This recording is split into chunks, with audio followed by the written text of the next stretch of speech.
ఈ సహస్రనామ స్తోత్రం నాకు ఎంతో సంతోషాన్ని కల్పిస్తుంది. దీన్ని ఎవరైతే నా అనుగ్రహాన్ని కోరుకుంటూ ఉంటాడో అటువంటి వాడు ఎన్నడూ విడిచిపెట్టకుండా ఈ స్తోత్రాన్ని చదువుతూ ఉంటాడు.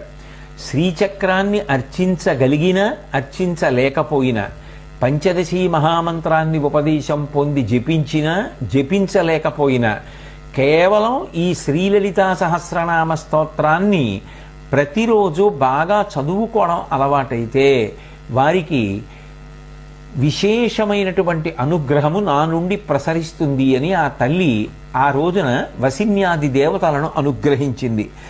ఆ వసిన్యాది దేవతల చేత అమ్మవారి ముందు చెప్పబడినటువంటి ఈ స్తోత్రం ఏదైతే ఉందో దాన్ని తరువాతి కాలంలో హయగ్రీవుడు అగస్త్యునికి ఉపదేశం చేశాడు.